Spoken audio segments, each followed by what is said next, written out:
Salut tout le monde. Donc cette vidéo fait suite à la précédente où je parlais justement du roller form, comment l'utiliser en début de séance pour l'échauffement. Là cette fois je vais vous montrer comment on s'en sert en fin de séance pour récupérer ou si on décide vraiment de faire une séance pleinement dédiée à la récupération. Donc à tout de suite pour les démonstrations.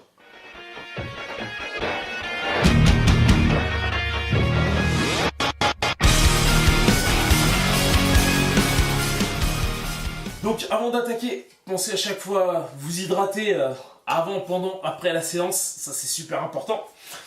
Donc, bon, après cette petite piqûre de rappel, voilà comment ça se passe pour récupérer. Donc la semaine dernière, on avait vu qu'il fallait être très actif sur le rouleau si je voulais stimuler le muscle. Donc là, j'ai pris les ischios comme exemple. En fin de séance, on va plutôt être sur un rythme tranquille. C'est vraiment la cherche à masser. Si je sens qu'il y a des petits points de douleur, tout ça, ben voilà, je vais chercher un peu plus sur l'extérieur. Si c'est cette zone-là qui m'a un peu plus, qui est un peu plus fatiguée, ou que je sens un peu plus de points de tension, ou un peu plus vers l'intérieur. Mais voilà, le rythme va être celui-là.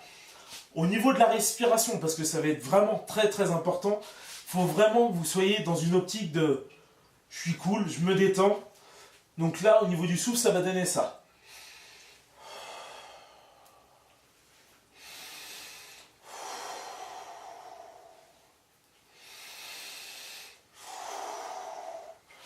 Il faut vraiment que je donne tous les signaux à mon corps que là, c'est la fin de la séance, ou je suis vraiment dans une optique de récupération, etc. Et le meilleur moyen, c'est la respiration.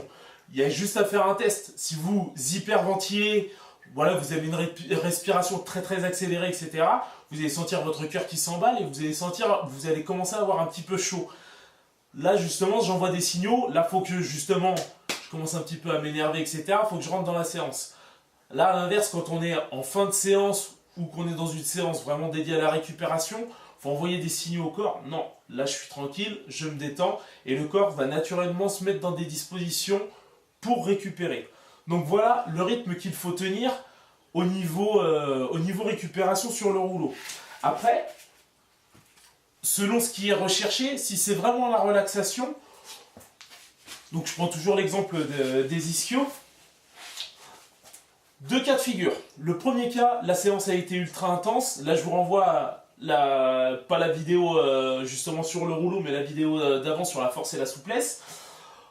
Où, à partir du moment où j'ai tapé dans un muscle, où j'ai vraiment tapé dedans, grosse séance, etc., je ne vais pas chercher la souplesse. Je vais plutôt chercher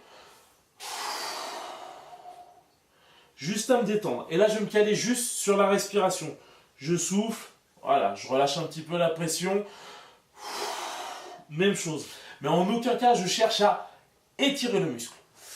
Par contre, si la séance a été cool ou que je suis vraiment sur une séance purement dédiée à la récupération, là, je vais vraiment chercher l'amplitude, la souplesse. Donc là, ce que je vais faire, c'est que je vais aller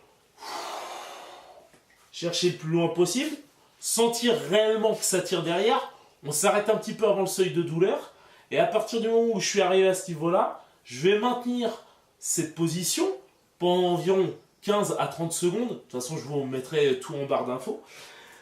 Mais voilà, et pendant tout ce temps d'étirement, je vais chercher à me détendre en termes de respiration et pareil au niveau du corps. Chaque respiration, ça doit être un moment où le corps se relâche.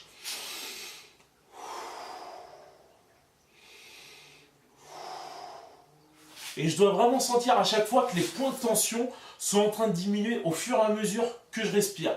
Donc voilà, je ne vais pas vous faire une panoplie de tous les étirements possibles justement pour étirer tout le corps. Parce qu'il se peut que cet exercice-là, vous ne soyez pas forcément à l'aise ou avec les deux jambes. Bref, il existe une multitude d'exercices, sinon la vidéo va durer une demi-heure et puis je pense que vous avez autre chose à faire aussi. Mais voilà, le but du jeu, c'est juste de comprendre les grands principes.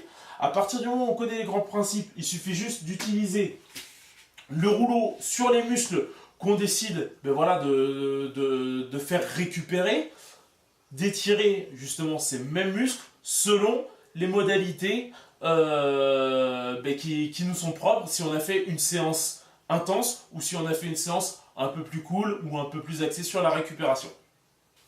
Donc voilà, vous avez vu que c'est très très simple à appliquer, l'utilisation du rouleau, et puis des petites choses pour récupérer en fin de séance ou sur une séance spécifique récupération. Donc je vous ai pas fait une séance pleinement sur de la récupération. Pourquoi? Parce qu'en fait je préfère vous donner les grands principes. Tout simplement parce que on a des objectifs différents, et même si on avait les mêmes objectifs, nos corps sont différents, on ne va pas réagir de la même façon. Et donc c'est pour ça qu'à partir du moment où on connaît les grands principes justement des récupérations, puis même de tout ce qui est entraînement de façon générale, ça permet vraiment de se les approprier en fonction de notre personne et en fonction de comment notre corps réagit. Donc c'est pour ça qu'en barre d'infos, je vais vous mettre quelques liens justement pour déjà des exercices d'étirement, histoire de varier un petit peu son champ d'exercice, et aussi sur les temps d'étirement. Si plutôt on est sur juste de la relaxation, ou si vraiment on est sur de la souplesse, etc. Bref, je vous mets tout ça en barre d'infos, que vous ayez vraiment tous les éléments. Voilà, c'est la fin de cette vidéo. J'espère vraiment qu'elle va vous aider à optimiser vos performances. En attendant, vous avez toujours moins 10% sur les compléments et suppléments alimentaires. Enfin bref, vous connaissez la chanson. Je vous mets le lien dans la description comme d'hab. Portez-vous bien, entraînez-vous bien. À la prochaine.